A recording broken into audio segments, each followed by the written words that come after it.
Hello, hello. Hello. How are you today? Oh, I got your email and I just remembered I didn't respond. No worries. That's the worst. Oh my God, how embarrassing. No worries. It's fine. I didn't have time to work on it anyway. So Okay, we'll talk about it in class today. sounds good. I had my last push for the delivery this last week for this second set of spacesuits. Oh, okay. So you've been busy. So I just been yeah, I had I took the whole weekend off. I didn't teach any class. I just worked on spacesuits. So Yeah, no worries. It's no biggie. hello, Christine. Welcome. So Riley, you're going to be doing all of these things again, but on curves. I don't know if you had a chance to take a look at the videos from last week. I did. Yeah, so we're going to up your level because all of these things can be done on curves. Not everything, but the ones we're doing today, the ones we did last week. And it just kind of will further refine your skill. Sounds good. The reinforcement is good because the first time I did this was the last class. So Yeah, and make sure you write the names of each of these on your swatches or the pieces of muslin. That way you have it and you know what you're working on. yeah, I put them, I've got it organized. I put the samples with the paper part of it. So Perfect. I know there's still some pages that are missing, and it was a little bit of a miscommunication on my part. And when we met, they're coming eventually, maybe. I might have to do them, but it was more that I didn't communicate everything, and so it was all on me, really. I didn't communicate everything. Oh, me. So you'll have at least the name. I think I've been sending out I don't know if I've been sending out, I will make sure that everybody gets the PDF of the lessons because everything is in there as well. So yeah. And then we are just waiting on Ashley and we will get started. How are you today, Christine? How's your week been? Pretty darn good. Excellent. Yes. Good. Yeah, I was just telling Riley, I just had a last push for delivery for some spacesuits over the weekend. And so I'm feeling pretty stellar. Yeah, that's funny. Spacesuits and you're feeling stellar. I love that. Yeah, I'm sure you're much more relaxed this week than you were earlier. I am. I've got a couple more components that were thrown in last minute, but I've got a little bit of time with that. So I'm like, yeah, I'm good. When you say spacesuits, do you mean actual so yes. So the first two spacesuits I did with Adam Savage, who is of Mythbusters fame. Oh yeah. I did the XCMUs with him over the summer, and then there is a spacesuit that we're making for a museum. Oh. And it's a replica spacesuit, so it's gotta it's gotta be really, really exact, which is really what I love, all those details. And it was a lot more what he calls soft goods or soft parts. Mm-hmm. And so I got to build understructure. I got a lot more with this build. I got to work through a lot more problems, which I find thrilling. Problem solving is what I want to do. I don't want to just make clothes for everybody every day. Instead, I would rather figure out how the clothes will be made, problem solve all the different materials that can be used, and test them, and then make one or two, and then that's it. So fun though. Did you work with any new materials that you hadn't worked with before? Yes and no. I worked with Gore-Tex. I can show you. I knew about how Gore-Tex works from my material science classes when I was in my bachelor's. I worked with this new zipper. It's not a new zipper. It's been around for a long time, but I've never interfaced with it before. So this one is a dry suit zipper, which is remarkably similar to a pressure seal zipper. And similarly, so it's waterproof, airproof, because the way the teeth roll, it's this rubbery material touching this rubbery material for a few millimeters, creating a perfect seal. And it is a very interesting zipper to work with. And it was so fun. It was stressful because I didn't know what I was doing, but it was so fun because I got to try out all these new adhesives. I started making jokes with my spouse that I was just getting high before class. That's why I was working with all these adhesives. But it was really great. So yes, wonderful. Welcome, Ashley. I'm glad you were able to join us. Perfect. So without any further ado, let's jump into today. Today, we're going to focus on 3 more seam samples. They're going to build on each other. We're going to be working with the Hong Kong finish, which is a finish that we see in higher end products. And we will actually talk through where we expect to see this. We'll work with a slip stitch, which is a type of blind stitch. And then we'll combine them together to do the Hong Kong hem, which is a combination of the Hong Kong finish with the slip stitch, so a type of blind stitch. And then we'll have time for studio project time.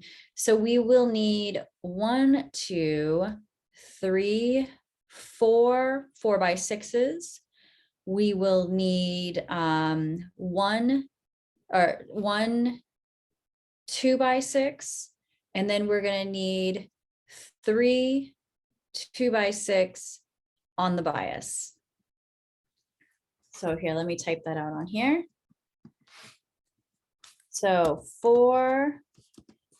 4-inch by 6-inch,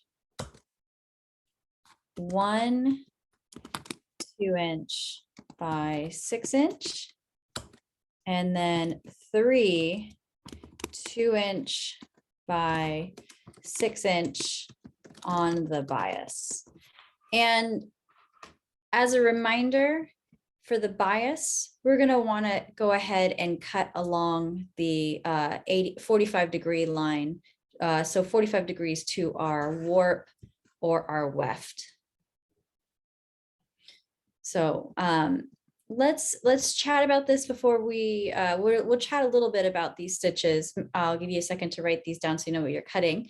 But while you're kind of prepping cutting, while you're thinking about what you're going to cut or preparing the pieces that you already have cut, I want to talk a little bit about the clean finish or seam or the Hong Kong seam.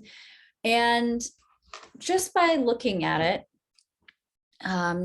we are going to talk about where we expect to see these seams, because it's one thing, that's kind of what I was thinking about the other day, that I haven't been putting in perspective where we see these seams necessarily. And that's a failing on my part, because just because you learn how to do a seam, if you don't know how to apply or where to apply it, you know, it doesn't make any difference. So I wanted to kind of talk about, when we look about this image right here, the second image of this finished seam. So this is going to be the light colored, light turquoise is going to be the wrong side of the material, and the darker gray is the right side of the material. If we look at this image, we can see that it is the seam allowance has been wrapped with another material. So it looks like self on the right side. And if we see this in garments where we have a seam allowance that is bound by another fabric on either side with no seam, you know, so clean seam edges, because there's no seam, raw seam edges. Where do we expect to see this in garments? Like what garments and what kind of garments or what kind of seams do we expect to see a Hong Kong finish or a clean finish? I'm going to zoom in a little bit, and you can look at your notebook because it does say at the top, but it'd be good just to kind of test yourself. If you are going to see a clean seam line, where might we see this? We can think both in types of garments, and we can also think in types of markets. we haven't really talked about markets too much yet in this class, and I'll introduce it a little bit as we continue. I believe Julianne goes into detail with the different markets. So there's a budget market, there's better market, there's designer market. So it depends on like the price point of the garment. So if you think about price point of a garment, the lowest price point would probably have seam edges that aren't finished, right? Because why spend the extra time, extra materials to finish an edge? Versus when we think about designer, we will, we are spending a higher dollar. So it should be a higher quality, right? So we'd have a cleaner edging. But I'm gonna let you think about this for a minute.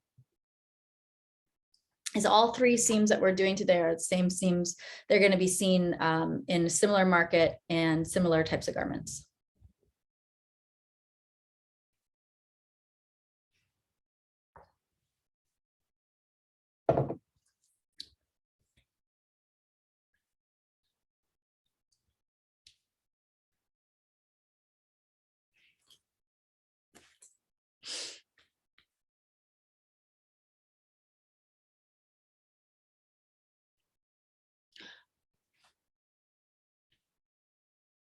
So let's talk about price point.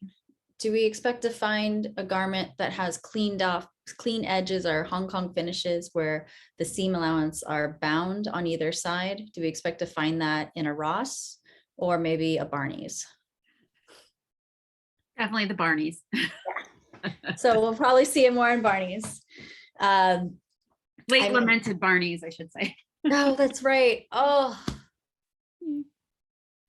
I'm not sure if it sounds like Christine, you've been able to visit a Barney's before, but there was always something special about going into a Barney's, especially the one in Union City or Union Square in San Francisco. Oh, beautifully curated. Yeah, amazing. Just they gave you so much space to just really experience the clothing. Oh, I loved it. Okay, sorry. Yeah. I used to be super spoiled going to school down in Union Square. So on my lunch breaks, I would go to Barney's, I'd go to Britex, I'd go to Chanel, I'd Chloe, everything. So yeah, we would see it in the higher end market. We would probably not see it if we're going to go to the trouble of binding our seams. We're not going to see it in a lined garment, right? Or parts of a garment that are lined, because what would be the point to bind the edges and then cover up that binding with a lining, right? So I have seen this technique in some more designer raincoats. So the raincoat that's aren't lined because the material on the outside is I've also seen it in some higher end trousers. So the seaming inside of the pants, I've seen it there. Instead of having a raw or flat filled or a serge seam.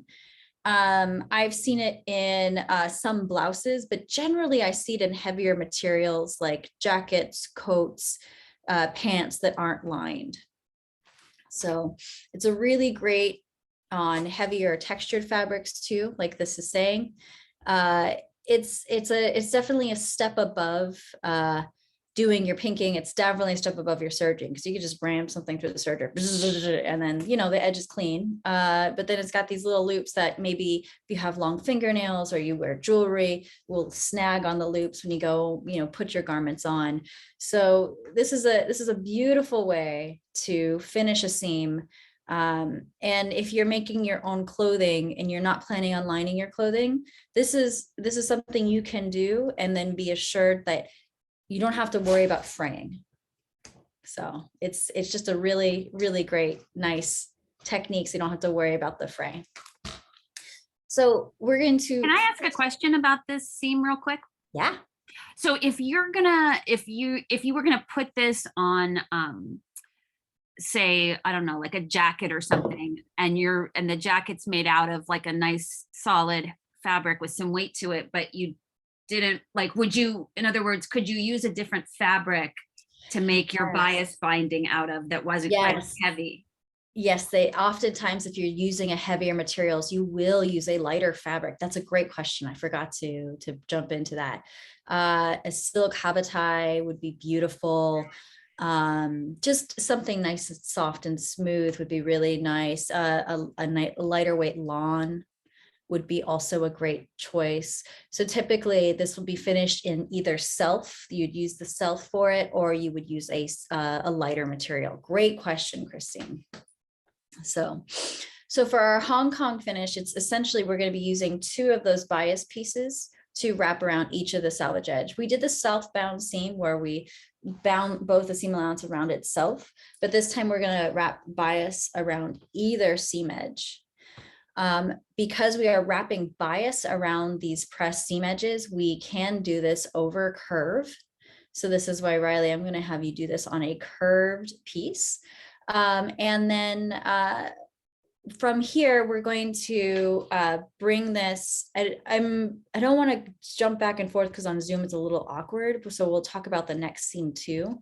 So this will be a nice clean finish. We'll apply this to our heavier jackets, trousers, heavier material fabrics mostly. Then we're going to talk a little bit about doing our slip stitch. So we'll talk about how to do a French knot. It's not a French knot, but it's a French knot. So it's the knotting the thread in the fashion couture way, like the quick knot.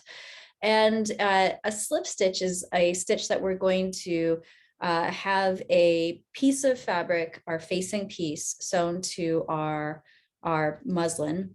So that's going to be our 2x6 on grain. It's going to be sewn to our 4x6. We will press it then to the wrong side like we see here. And we're going to we're going to use our needle to grab multiple yarns on the facing piece. And then we're going to grab just a single yarn on the self piece, the piece that's going to be on the outside. So this is a type of blind stitch that we're going to be making these little V marks.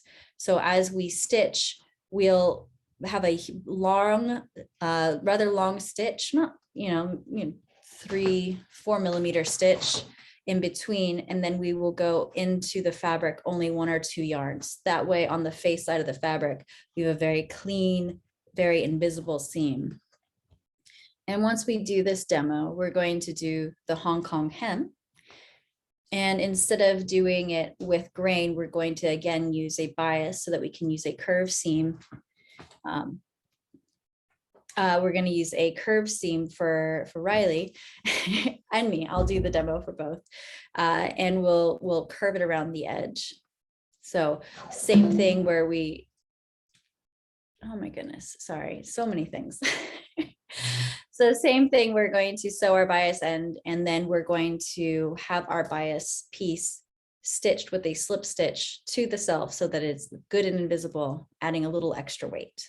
So go ahead, if you haven't already, get yourself ready 4 4x6s on grain, 1 2x6 on grain, and then 3 2x6 on the bias. Actually, they really only need to be 1x6. I don't need to get too crazy.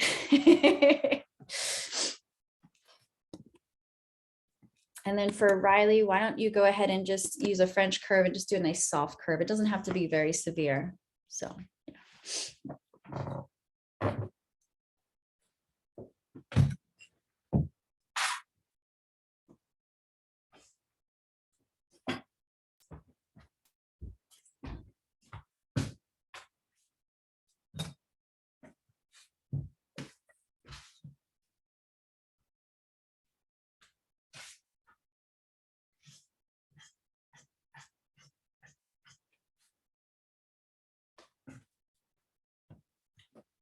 Be for our slip stitch. This will be for our Hong Kong finish.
So I have got a working camera again.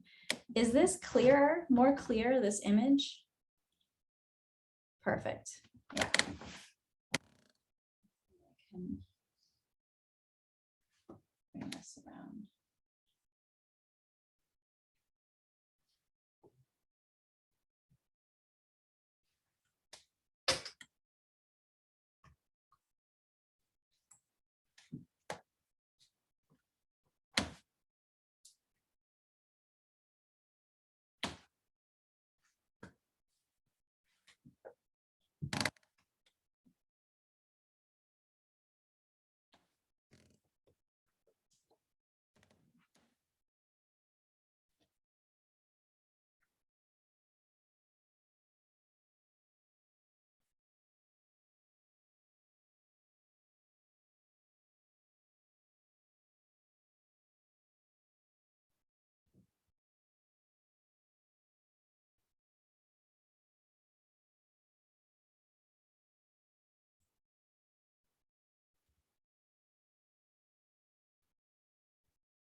Once Riley's back, we'll start our Hong Kong finish or our clean finish. Or if you'd like to get started, go ahead and start by doing a 1/2 inch seam between two of your 4x6s.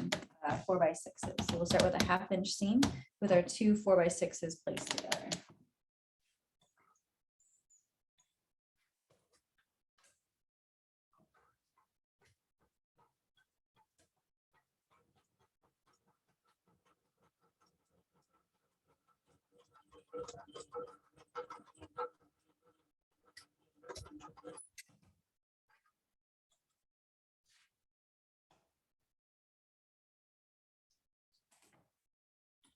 Once I have this, I'm going to go ahead and press open my two seams so that I have access to them to wrap my bias binding around.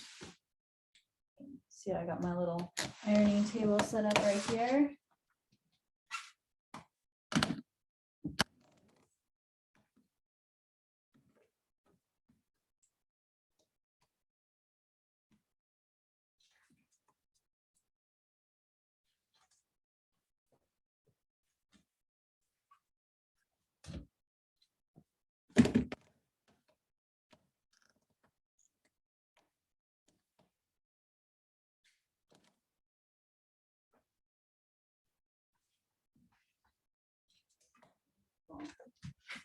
And now I'm going to repeat this process on both sides. So I'm going to start with one side, pulling up that seam allowance so that I'm holding just one seam allowance in my hand. I'm going to take one of my 1-inch bias tapes. I'm going to lay it against my seam allowance, so right side to right side, and then I'm going to stitch a 1/4 inch seam, so half that 1/2 inch seam allowance distance to start.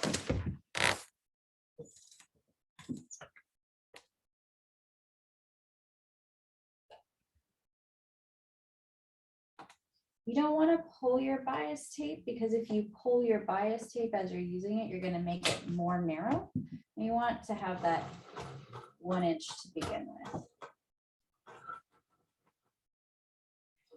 So I'm just simply sewing it through one seam allowance. Don't worry, you'll have time to do this too. So go ahead and just watch me for just a moment while I do this one side.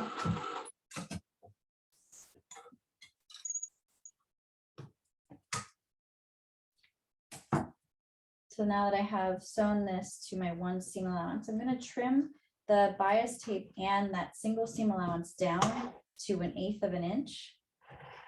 Remember, 1/8 of an inch still has a little bit of space between it and the seam line.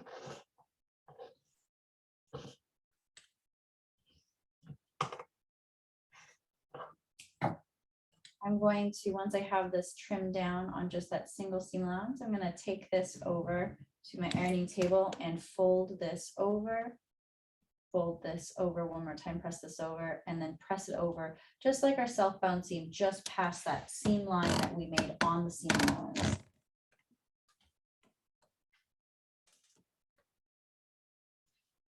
I'm going to first press it to fold it over. I'm going to press it one more time, having the bias binding touching the seam allowance line. And then I'm going to press it a third time with it folded over just past that seam that we made on the seam allowance itself.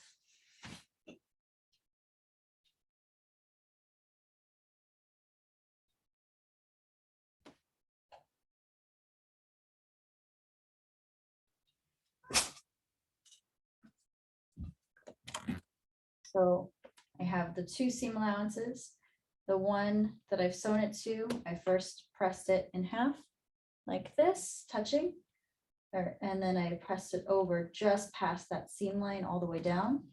I'm going to flip it back to this side and stitch right on that seam. Since I pressed it just past the seam, by stitching in the ditch on this side, I should be perfectly stitching it over and catching the other side.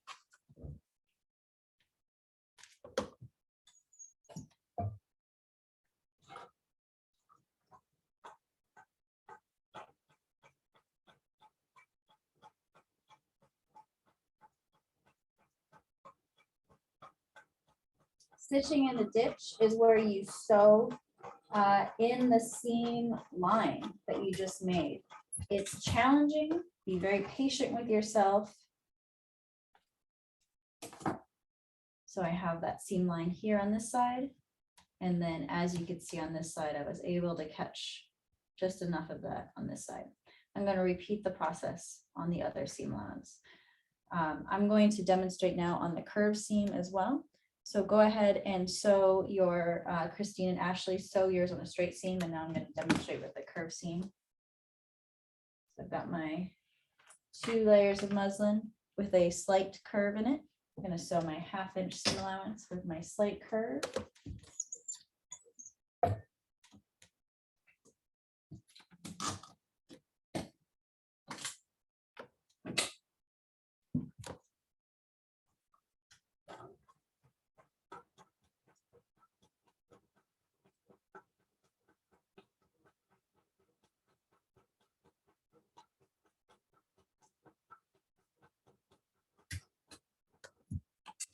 Press my seam allowance open. Go ahead and press this open.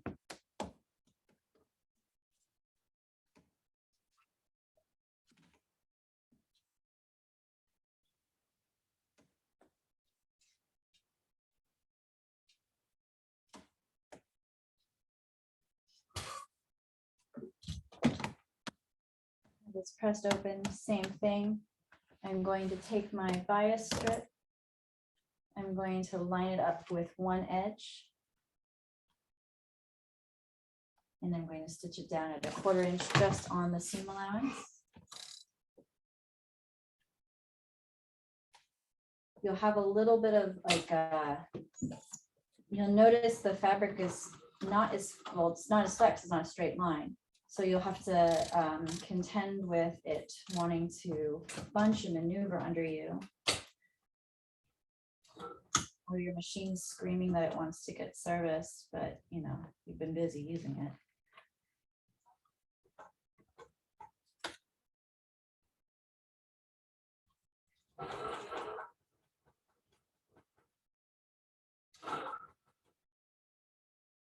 So sewing that.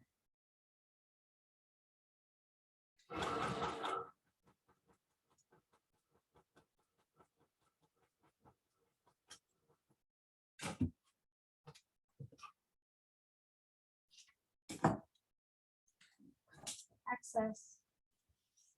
Same thing. I'm going to cut this down to 1/8 of an inch and then press it over. You see, there's still some space. So the 1/8 of an inch isn't it.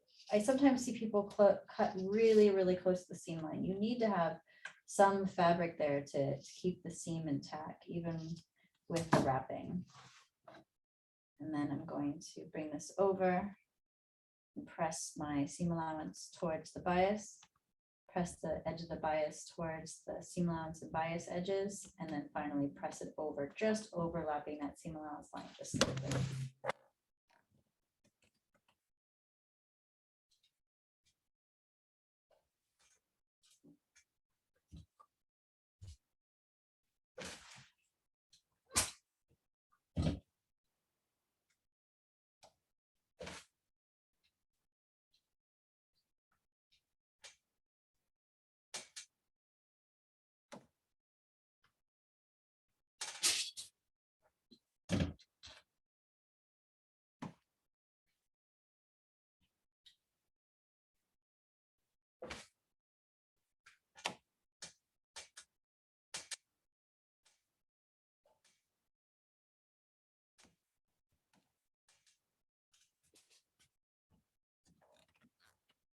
So I press it over, press it to touch, and then press it over just past that stitch line. And then I will flip it and stitch right in the ditch.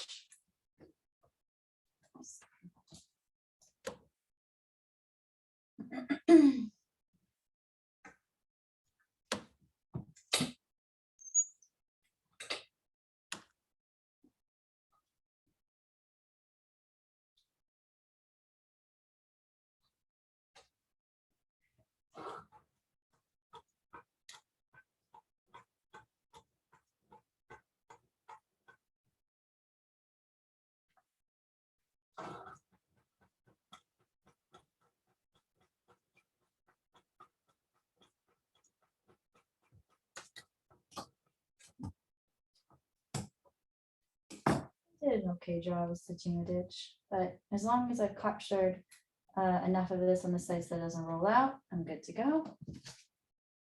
And then I'll go ahead and do the bias on the other side of the seam allowance. Are there any questions about the steps that I took to do the Hong Kong or clean finish? Nope, awesome.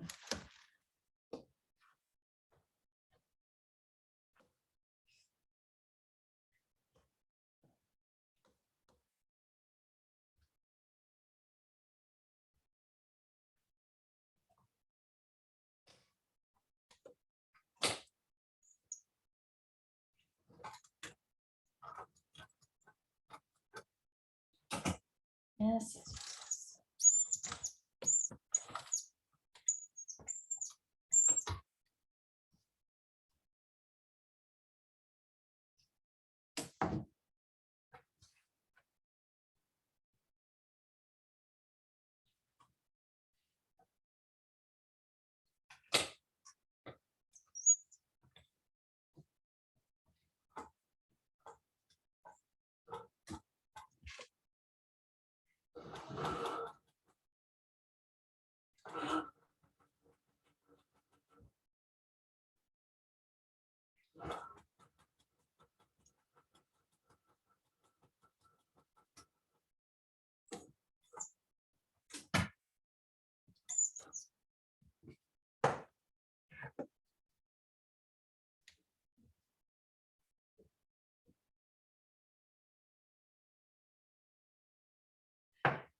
yes.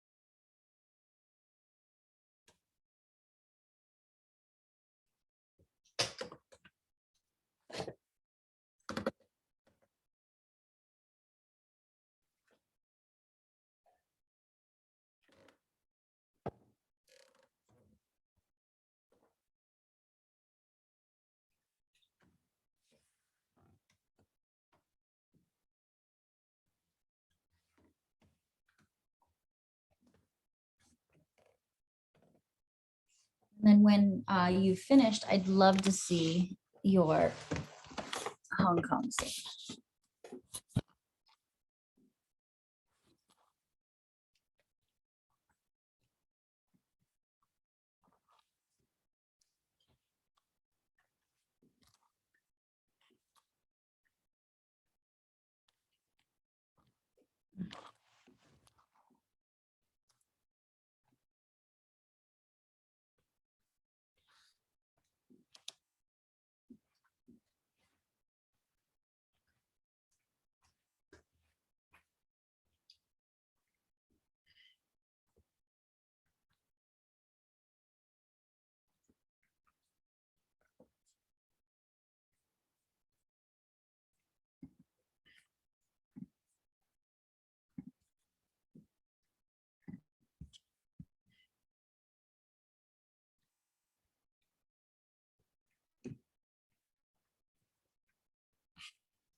Were you able to finish that, Ashley?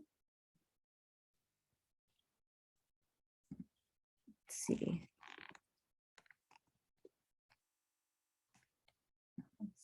I'm like trying to get very close.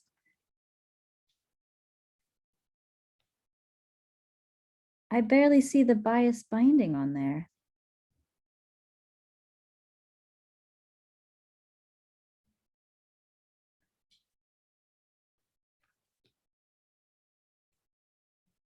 Do you mind taking a picture and texting it to me, like how you messaged me earlier? Because I was expecting it to be, maybe because you're using the same color. Do you see how how much less seam allowance? Maybe I just can't see it in your camera possibly.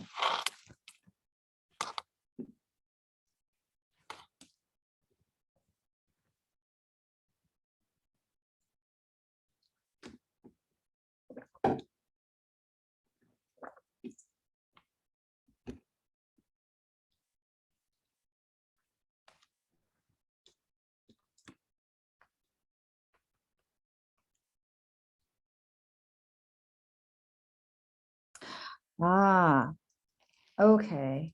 So I think I might have communicated a little off to you, or let's talk through the steps one more time. How does that sound? So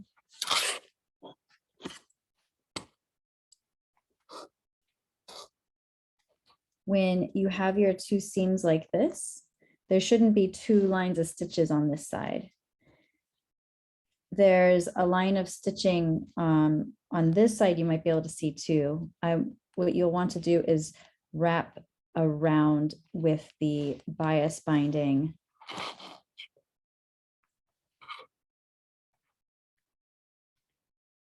here.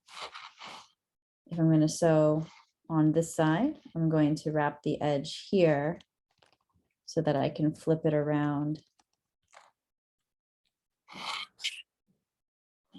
this way. So it's just around the edge like that. Because I see on yours a stitching here and I see a stitching here.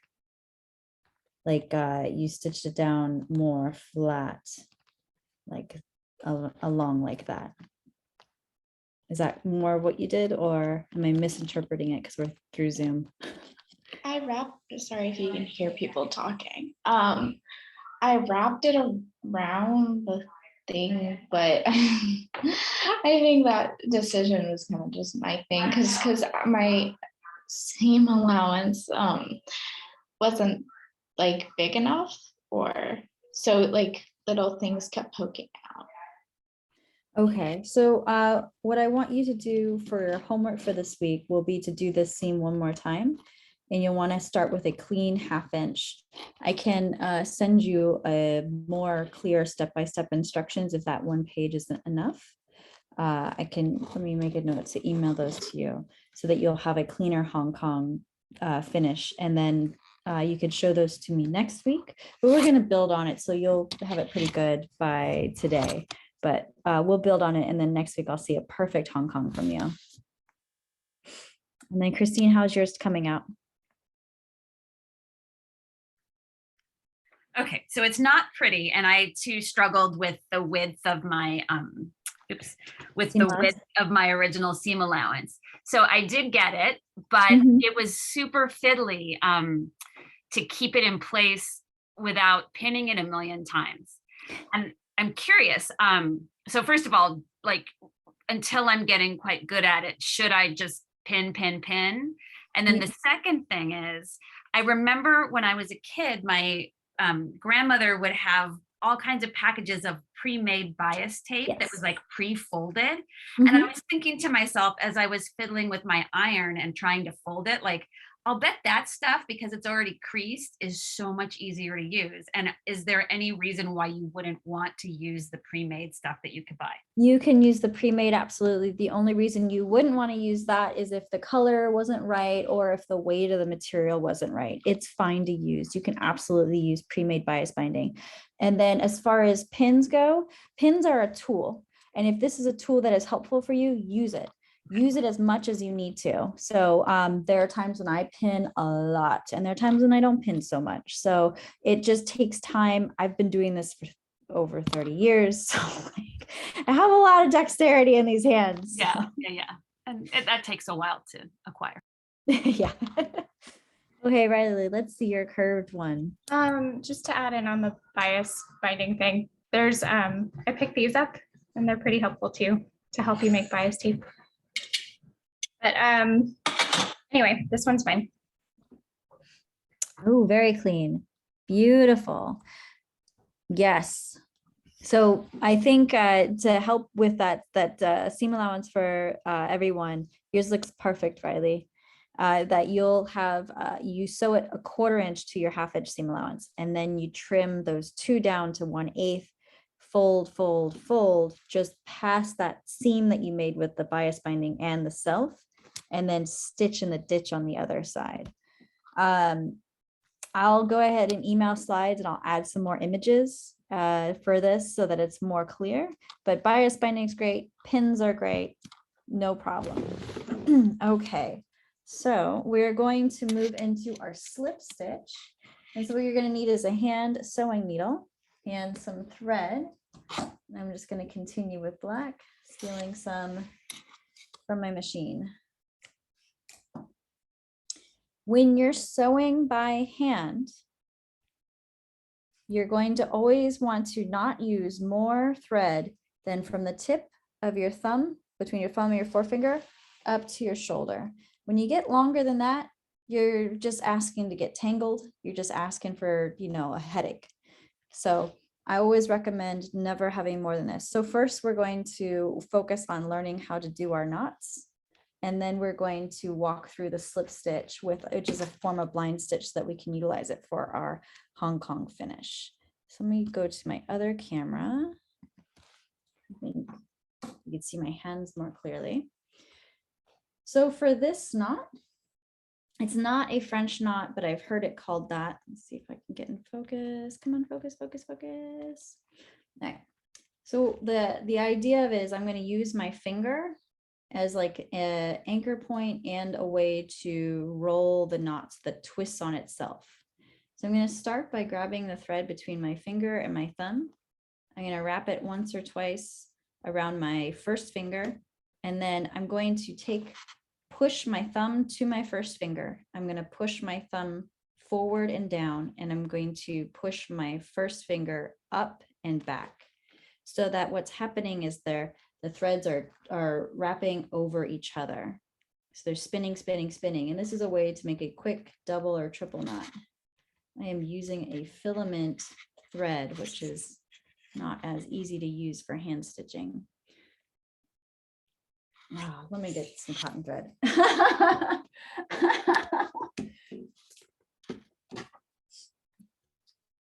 I had it left over from the spacesuits. So I don't know if you can see the difference between these threads with this camera. One is a lot sleeker and it's just twisted filament, which means that there is no spun fibers on it. So I'm going to grab it, wrap it around my fingers, push my thumb forward, pull my finger back. Do you see how it's twisting over itself? Twist, twist, twist, twist. It's done a number of times. Once it comes off my finger, I'm going to use my middle finger to hold the thread as I pull it to create my knot. Come on, focus. So let's do that again.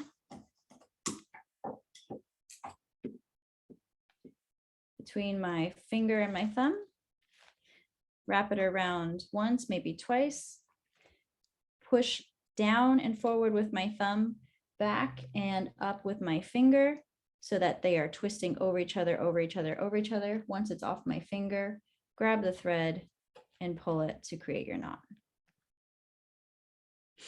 I also have I think, pretty helpful image here that walks you through the steps. So step one, you're wrapping it around your finger and your thumb.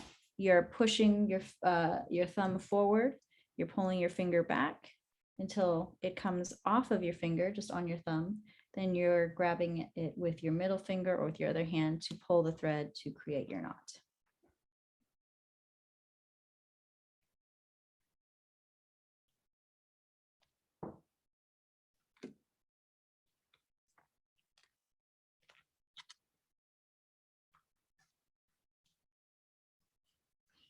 This takes a little bit of practice, but it will be the fastest way to create a knot.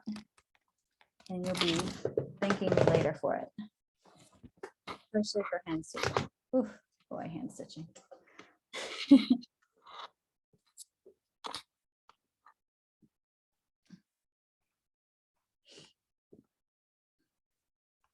So to start with our slip stitch, what we're going to do is we're going to sew a quote unquote facing piece to a self piece. So that's going to be your 2x4 onto your, or your 2x6 onto your 6x4. You'll use either a quarter or half-inch seam allowance, completely up to you.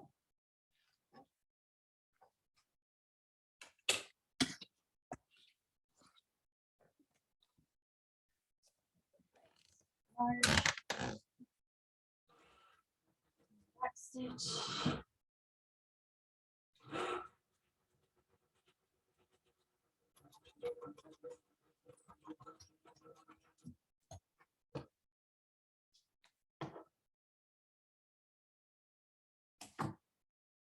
From here, you're going to press your facing piece up and over towards the back of yourself, and then you're going to press it under a quarter of an inch.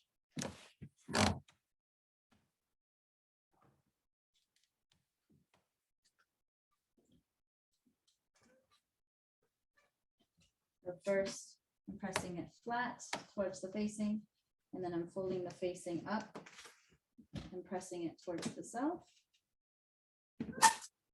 And then finally, I'm folding it down a quarter of an inch on that facing piece and then pressing it towards the self.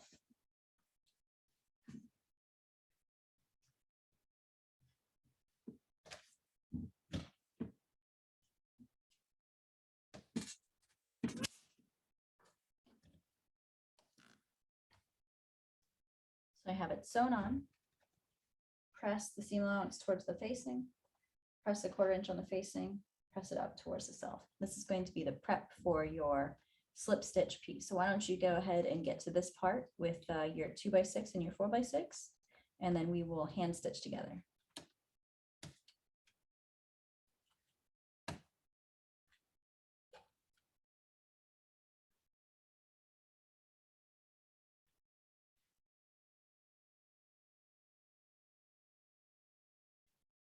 Would you mind doing like, or explaining the first part again? The knot or getting to here? Getting to there. Okay, perfect. Good question. So what I did is I took my 2x6 piece and my 4x6 piece. I sewed them together at a half-inch seam allowance. So I sewed them together at a half-inch seam allowance, so that it's now acting as my facing piece, and this is my self piece. I folded my facing towards the back of the self piece, and then I pressed also the facing under by a quarter of an inch. Was that clear, or should I demonstrate it one more time? I think I'm having like a little trouble understanding like I don't know, like you folding it to the facing part. No worries. Okay. So 2 pieces of fabric together. My 2x6 and my 4x6, I sew it together with my half-inch. So I have 2 pieces together.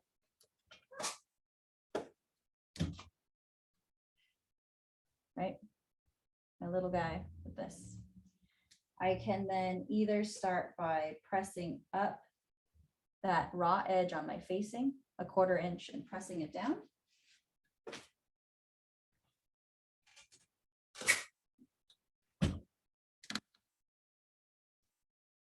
And then I'm going to press the seam allowance up towards my facing piece. Sorry, it's hard to look through this other camera. And then press it over like that. Was that more clear? So Yeah, it was. Thank you. I want a nice neat edge with my facing my backside of myself.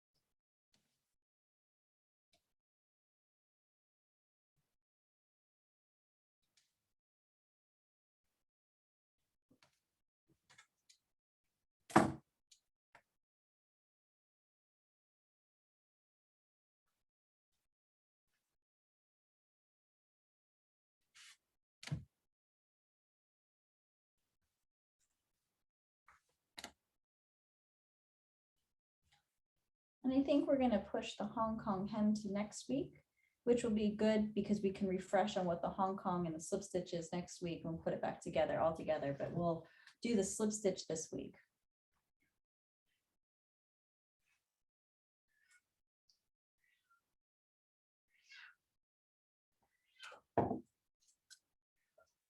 Hold on one second. I'm gonna get my cat. It's very funny.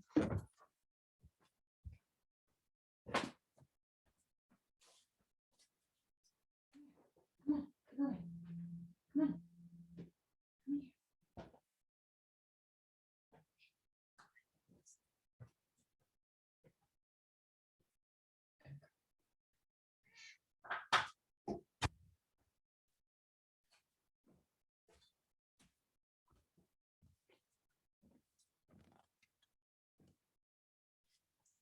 So once everybody is here, let me know and I'll demonstrate live the slip stitch. But before, well, while you do that, I'll go ahead and put the screen on so we can take a look at the slip stitch, just as a refresher.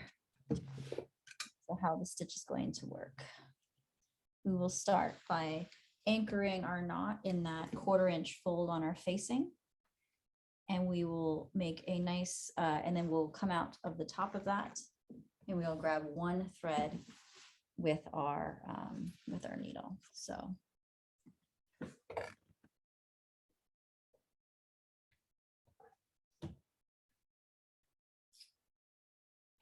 holding my piece like this, I'm going to start by anchoring my knot in that fold on my facing. So that 1/4 inch fold I folded over on my facing piece, I'm going to go ahead and put my needle through there, anchor my knot.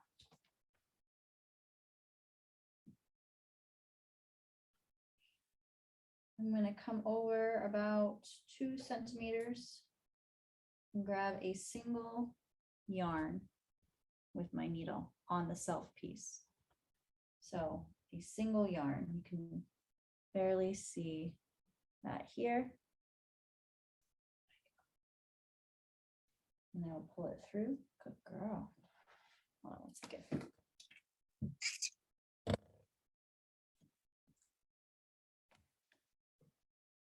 Once I've done that, I'm going to go over 2 centimeters again down to my folded piece. I'm going to go through the fold about 4 centimeters and then come back up. So this is a slip stitch. It's in the blind stitch family. So I've anchored my piece in the fold. I go up like diagonal 2 centimeters, grab a single yarn, maybe 2 yarns. Aim for a single, you really only need one.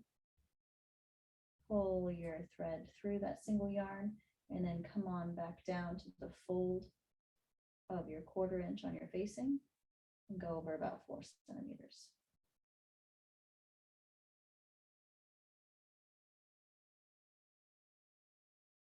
And then repeat. Up 2 centimeters and angled from where I came out, grab a single yarn.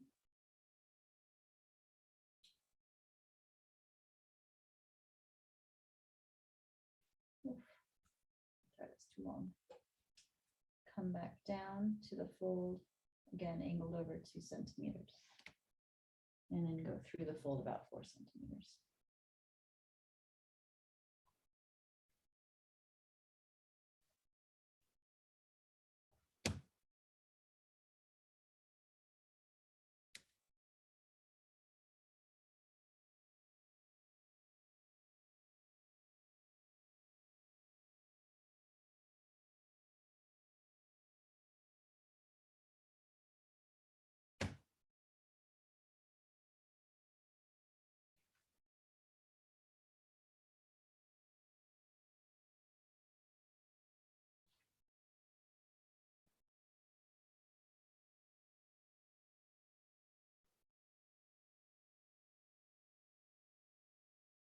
I'm saying centimeters, I'm meaning millimeters. Oh my goodness. See, I try with the metric. You can do centimeters if you'd like. Try. Oh. I'm glad there's no international students right now. They'd all be laughing at me.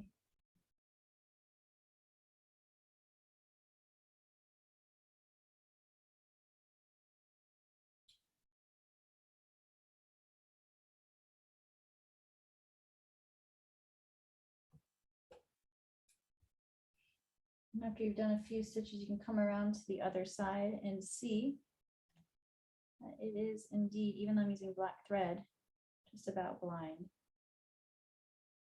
Can't really see the stitches at all when you grab just one single yarn. You can see them here on the other side.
This is a nice meditative stitch.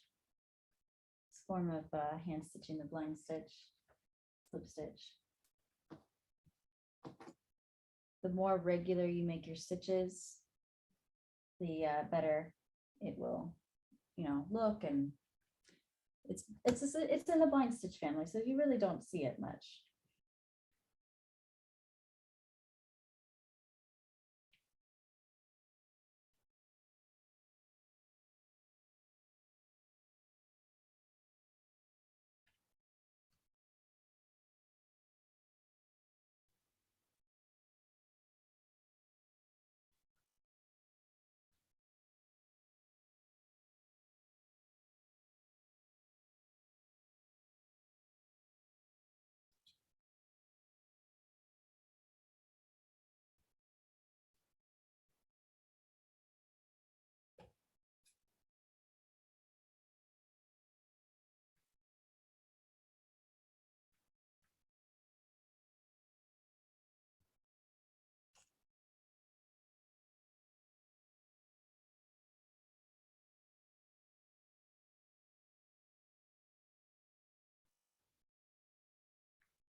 10.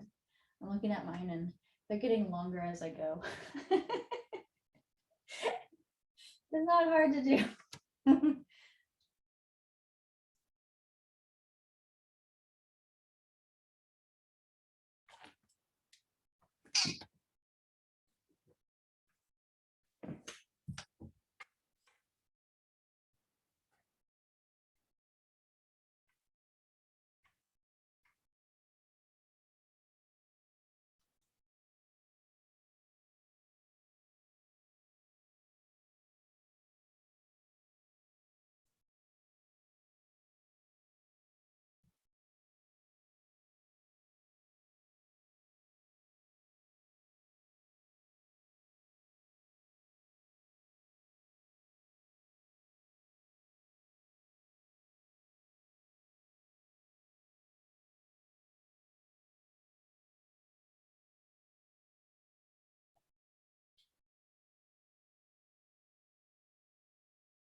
And then when you're done, just simply anchor your knot again in the fold of the facing piece and you're good to go.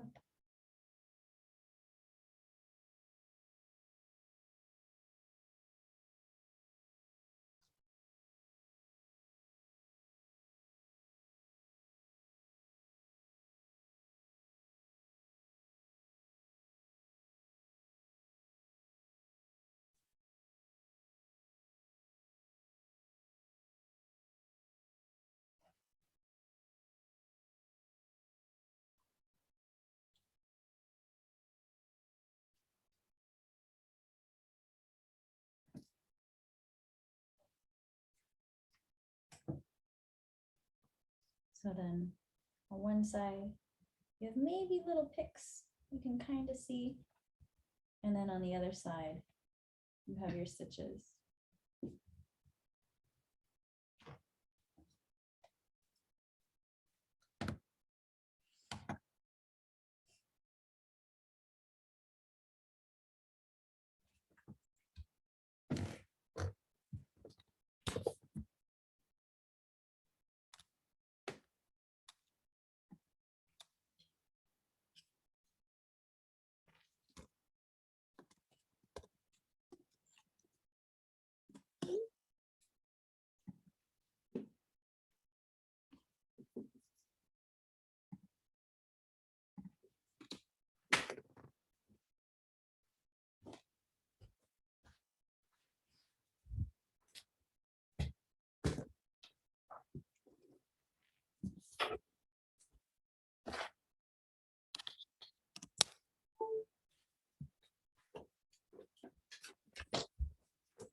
I'm gonna take a picture and add this to the slides and send the slides off so that the Hong Kong finish is more clear.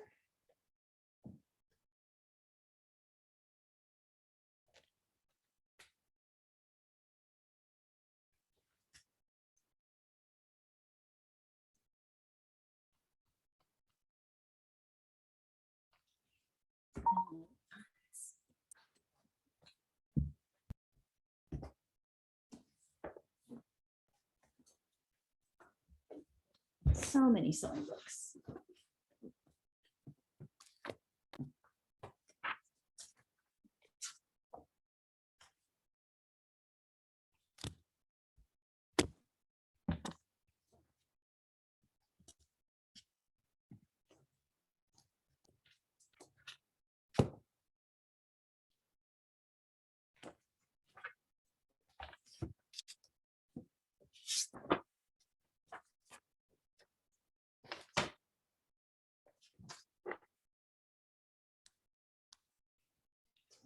93.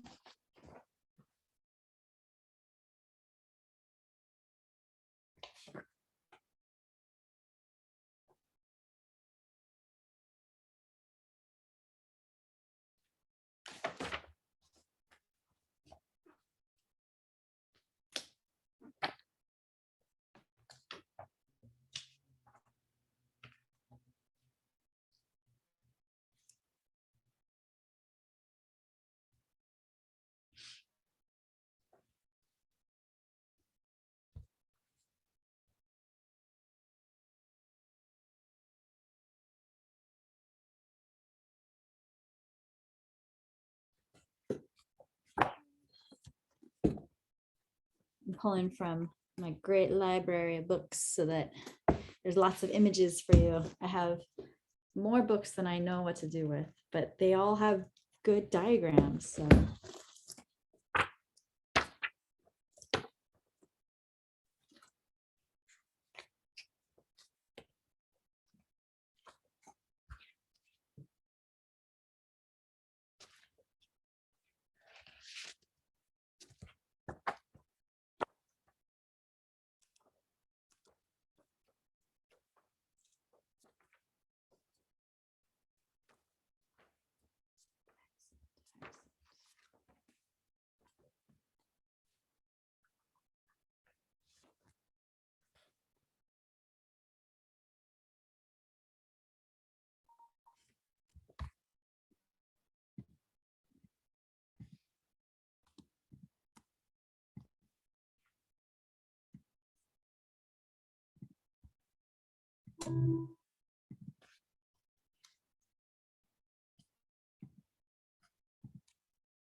file, save, file, export to PDF.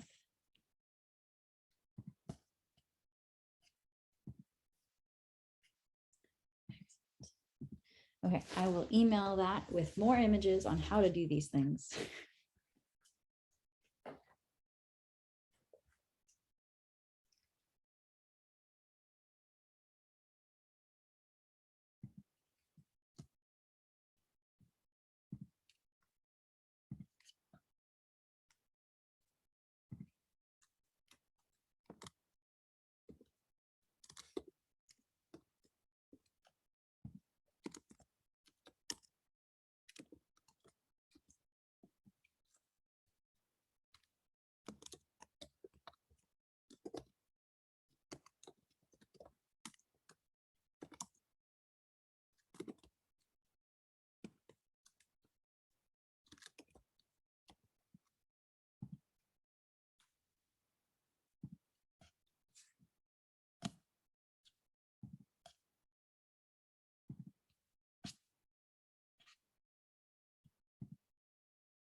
Okay, before we open up to the project one, I would love to see everyone's slip stitch.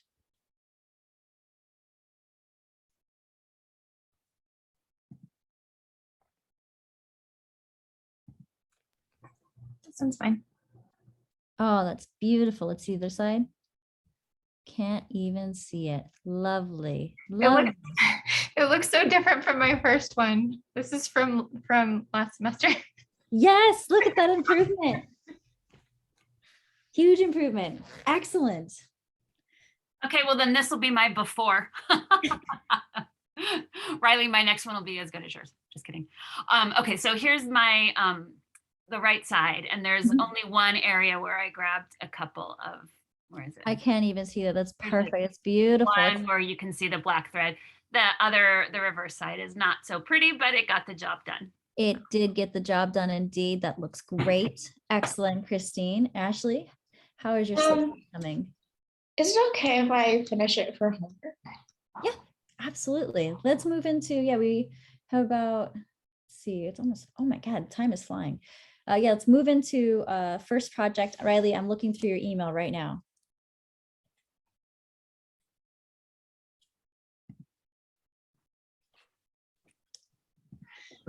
I know, Kagome. Just I give me- also have an additional question to tack on to that when you're done. yeah, I just opened the email, so let me. I'm so bad. The facing No worries. altered.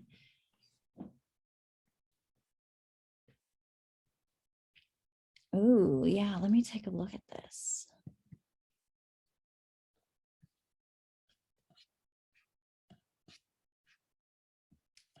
So you're putting a facing because you're doing a deeper V, correct?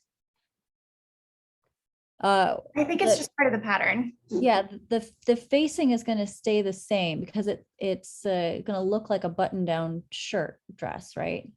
Yeah. Yeah. So if you like this V, keep the facing as is. If you want to drop the V, you're just going to, however you dropped it on the pattern, you're just going to drop it on the facing, same thing. And does that answer that question? The well, the pattern itself, like it just says, like, on the instructions, it says put the button where you want the V to be. Oh, well, great. So it seems like there's no alteration, but like I wanted to double. Then there's no alteration because then the facing just goes around the whole piece.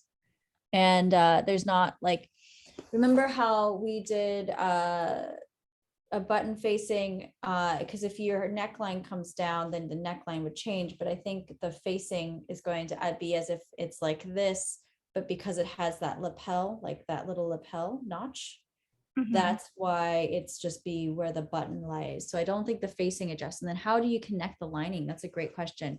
So for the lining, you'll essentially make the lining everything of the dress except for where the facing is.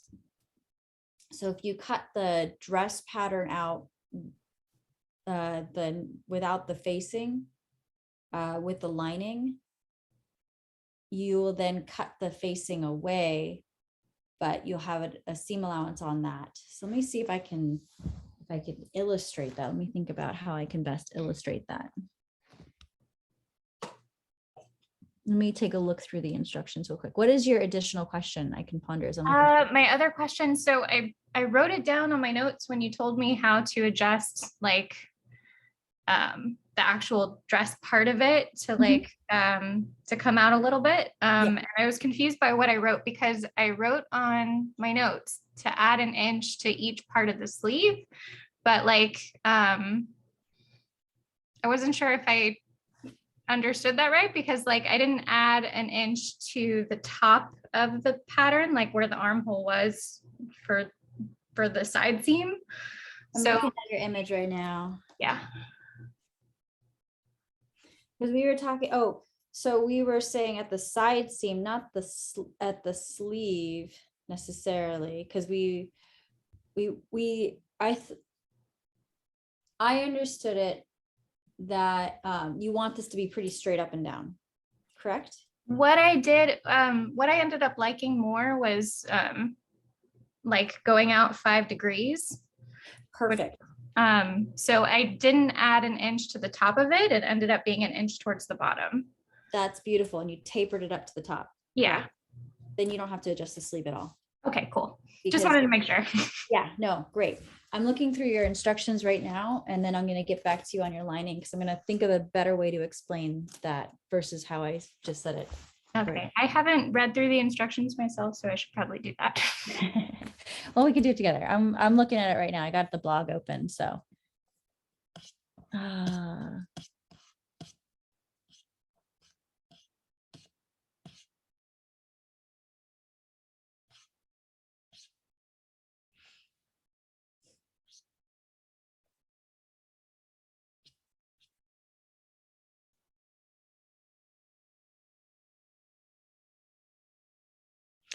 So your facing piece mirrors your garment piece, it looks like. So if you put your facing piece on top of your garment pattern piece and cut away the facing portion on the pattern piece, that's going to be your lining. But let me see if I can communicate that better. Let me do this download.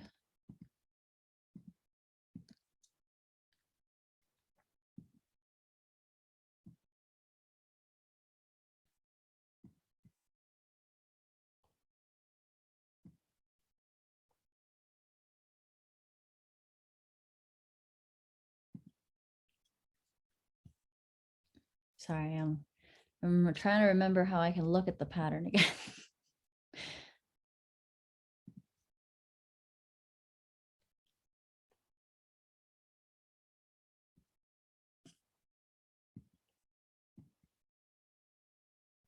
I think it's just double clicking on the section with the paper clip. And then it opens the layers. Perfect. So I just want to look at all the pattern pieces. Okay. Okay.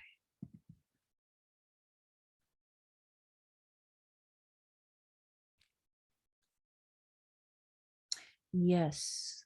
Okay. Let me crop this and make a better explanation real quick. I'm going to play a puzzle really quick.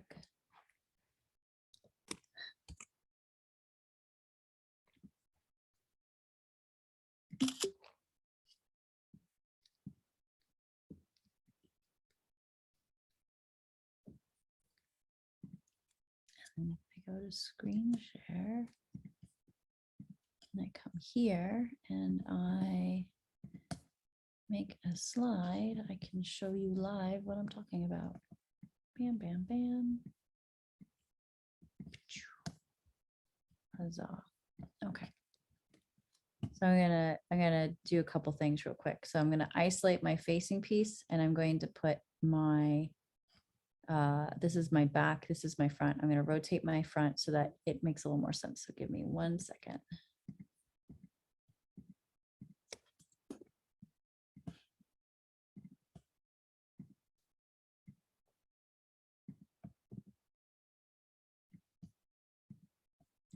Facing.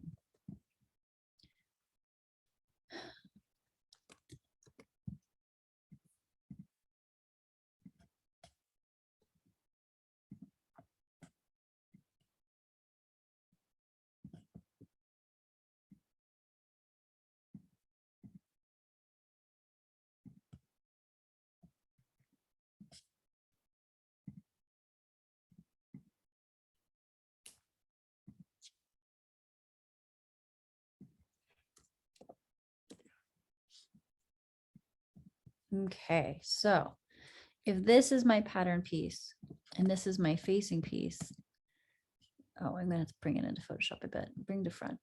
My facing piece sits on my pattern piece just like this, right? They match so they can sew together. There might be a slight deviation here, which it looks like there might be, which is good because that means it's gonna fit a little better. Don't worry. What I want you to do is to place your facing piece on top of your garment piece. your finished garment piece, so you brought this out 5 degrees, correct, to your hem. You'll have that pattern piece. You'll put your facing piece right on top. You will trace your facing piece on your pattern piece. You'll add your 1/2 inch seam allowance to the line of the facing piece, just this line right here. And you'll cut on that seam allowance line so that you'll be essentially removing the facing piece from here. Does that make sense? So then because this is this section of the dress, we're just making the rest of the dress for it to be lined. Is that clear? And then when I go to sew it, how does that work? Great question. When you go to sew it, you'll sew your lining you can sew your facing on like you would normally, and then sew your lining to all of your facing pieces. So your facing will go around here, but you'll have your seam allowance, lay your lining right side of lining to right side of facing, and then sew that on, and then you'll rotate it around the piece. Okay. Or what you can do is sew your lining to your facing to begin with, because you'll have a facing piece, because your yoke, you'll want to have 2 of self so that it has that right weight. Or you can do one of your yokes, your inside yoke, back yoke, being lining as well. And so you could sew them, the facing together with the lining to begin with, then follow the instructions essentially by attaching the facing and lining to your dress. Okay. Yeah. All right, cool. Excellent. All right, I don't think I have any more questions. I'll start cutting up my fabric. I'm a little nervous for cutting up my fabric. You I don't have know a why. beautiful velvet. Just be nice and slow with it. Lay it out nice and flat. Velvet likes to move because it's a pile weave. I would say if it has, does it have a nap, which means the direction that the pile falls? I mean, I think so. I haven't looked at it in a week or so. Let me.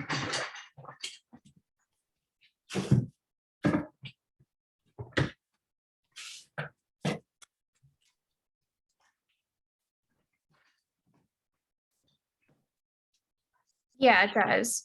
So you'll want to make sure that your nap is always going in the same direction. That's going to be crucial. So you'll want your top piece and your back piece to be in the same direction, unless you want to have your back with the nap going up and the bottom with your nap going down.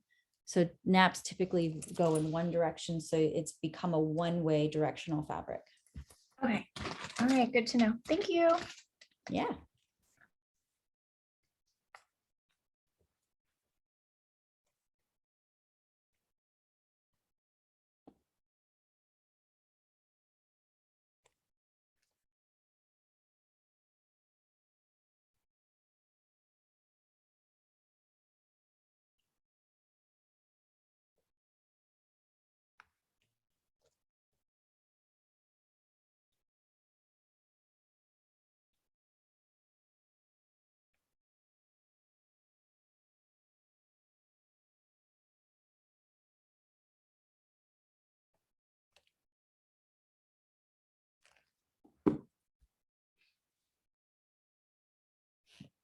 Oh.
So we only have a couple minutes left of class. I'd love to know where everybody is on their projects. I know you're cutting, Riley.